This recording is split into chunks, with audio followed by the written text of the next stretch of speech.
Charles.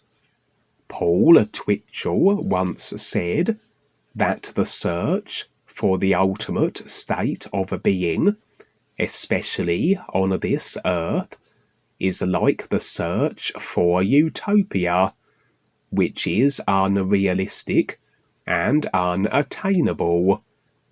Is the new presentation and what the worldwide educators presenting not some kind of utopia?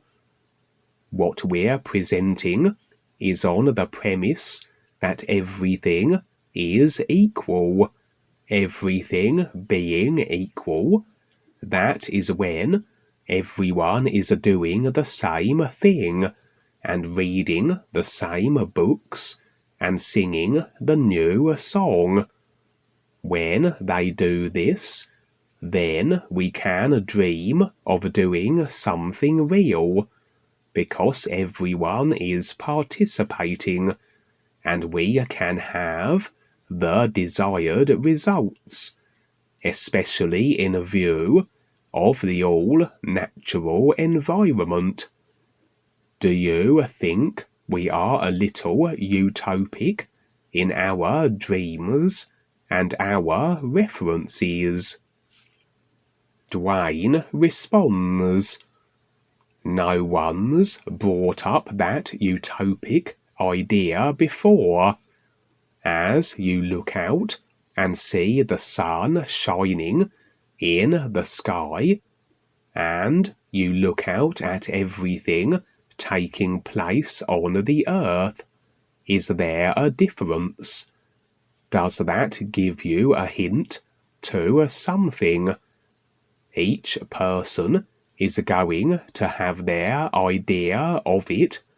You could ask 100 people, and it's all going to be whatever. And there's a good percentage of people who won't know what to decide. I see it as very simple. The sun shining makes sense, because I recognize what it's representing, and that what's taking place on Earth doesn't. But it's all about choice. But at the same time, what is taking place on Earth is according to what I've decided makes sense, because I need that comparison to better recognize. And at the same time, there is an aspect of being here and stepping up, just like the real guides, because we have unaware individuals that are struggling to recognize what is real. So I see that also. So what I've done is I've taken my place here to create all these things, so that people have an opportunity to go through some kind of a process and course to recognize it. Each person will see it in their own way, but eventually the reality is the same, and that's the best part, because it's complete, and it is everything. Seeing the difference between creation, and I can see where the misunderstanding comes in, because people relate first to their personal self. Even Paul said this, and it was misunderstood. that you still keep your individuality. So people are thinking then, in the personal term, that they are still going to be Bob and Sue, etc. Again, they are still hanging on to that personal self. So they really never get to the point of recognizing the reality that life is. This becomes mission impossible then, and it has nothing to do with the utopia or anything like that. That's in people's minds. People that won't take the time to understand what is really being presented. And I've seen many that do that, and all of a sudden they have an experience and do a 180 as they're shown certain things. People have their attitudes, then they're shown, and all of a sudden it's shifted. What I see is the very good example of the sun, but you have to recognize it. You have to recognize the position that is played by the sun as an example, because this is the easiest step for people, and yet it's considered to be just a planet on fire, and yes, that is it too, but it's representing the ease. Just like you are a body here, it's the same thing, but you have an awareness inside that body. Again, you decide with what you've come to know how to figure this out. That's the real part. Just like when you went to school and the teacher gave the assignment, you've got to figure that out. It's not really that life does anything. The guides act as intermediates to provide representations to show people what is possible about this isness life is. Life itself just is like the sun shining. It's not considering this or that or whatever. And it's not that things are meaningless. That's up to each one of us to decide how anything is. It's not that they do have a meaning or they don't. That's not it. The reality of our experience here is to eventually wake up and recognize what life is, and also what it isn't, and this isn't it. So we have to first go through what it isn't to recognize what it is, and also recognize what it isn't. So we see the difference, because that equals us recognizing and waking up to what life is. It's a little more than what we've been taught. So this is where everything that we've come through so far to this new nowness can only be a reference, not a reality. And this is where people try to drag the old ideas and stuff up and try to relate them accordingly. Just like when I was in the corporation. People came from religion or psychic paths, and they tried to drag it into the same ideas. But that's not going to work. You drive a Chevrolet, but now you're working at the Ford plant, and someone bangs into your car in the parking lot. And you want to put a new fender on your car, but you work at the Ford plant, and they don't have Chevrolet fenders. That's kind of how it is. Our position is into recognizing what makes sense, and through the NuUU, etc.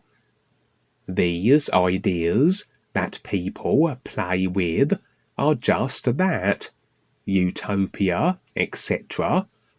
We're not building anything.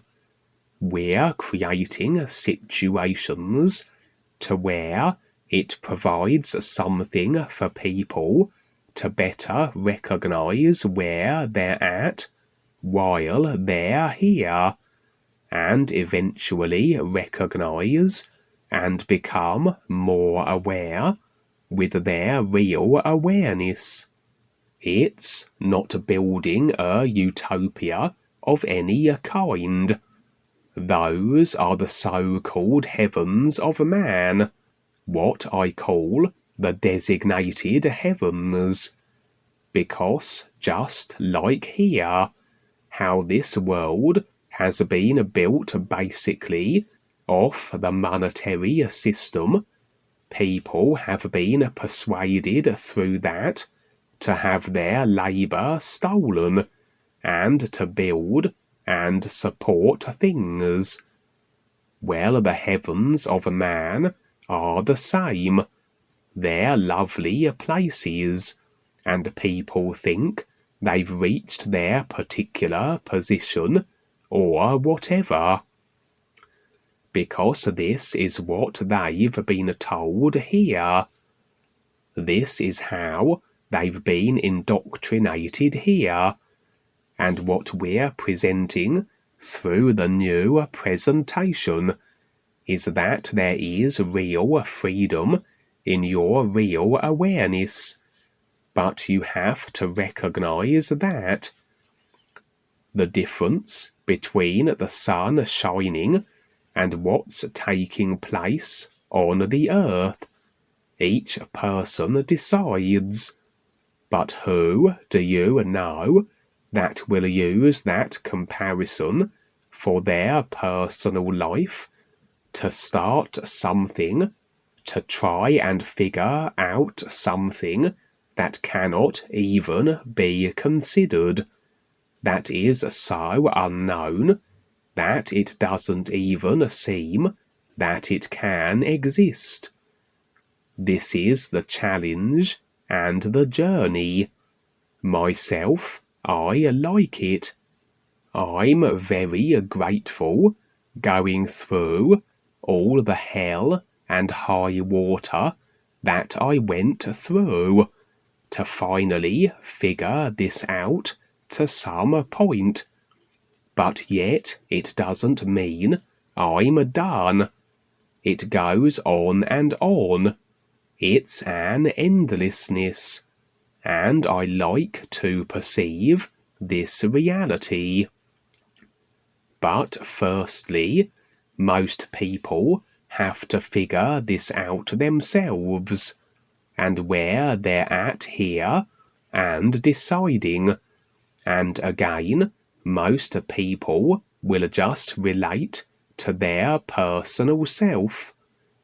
They will in some way convince themselves and justify in bringing it around to just their personal life. But the personal life's going to be fine as you become more aware and you start to see the difference. I've said it many times. There's no negating anything. There's no giving up anything. And there's no promised land, as there's no such a thing. I've never implied any of these things. It's about becoming more aware. That's the best part, and it's endless. It's learning to read the unknown and making it known to where it makes sense with what's taking place right now. But that's a biggie.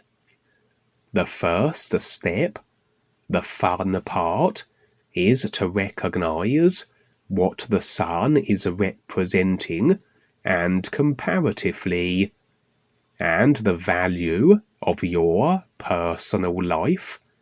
Well, you decide that. I see that my real awareness has a lot more value than my personal life, and I just deal with the personal life, etc., because it's only going to last so long, fortunately, and then I won't have to deal with it. I will be in a much better position to stand real with the whole of life, and that seems like the best understanding and view of all. Each person has to go through their personal self, and however you define it, that's life according to you. You decide it. It's not getting everybody together to think and be the same way, like all the 360 degrees in a circle. Well, life is endless. All of us are this endless view in life. We are just a view, and this is where our real freedom lies, in the reality of how we don't need the 5 bodies, but getting through to the point of recognizing that is huge, because for the most part we are very attached, just like we are attached to these things we have created, and thinking that they're very special because we created them. Well, they are, but then again, there is more. So again, it's making that choice and deciding to compare and then do something about it or not. That's up to you. That's up to the next person. Again, let's see what happens and who shows up. Cool, Kevin. That's fun. Yes, maybe someday we'll have a next Netflix series on all of this, or create our own Netflix, what have you. So we'll see what's going to happen. But thank you so much. And yes, again, for me, it's a privilege to have become aware of how to present this the best I can, sincerely. And this is what's so cool, and that you and others can recognize something, and at the same time you are you, and you're doing it your own way, which is really cool. I can sit back and objectively see what you're presenting, and it's great. It really is just a lot of fun, and I like the challenge of confrontation, and this is where I've met the world. They know I'm here, all the systems, and constantly putting myself out there, and it becomes more and more so. And sometimes it's a little scary because I'm dealing with the different governments in the world, etc. But I'm ready to face them because I like the challenge to present something real, and they are seeing it also on the real side. And have been blocked for the longest time. Now they're starting to let up. There's other factors going on, and you see it too on the real side. There's still the naughty ones. There always will be. It's a given. But at the same time, we get the challenge. We have the awareness to confront it and do something about it. It gives us something to do here too. We don't want to be bored. You know, don't want to be bored here. Just onward and see what's next. So yes, thank you very much.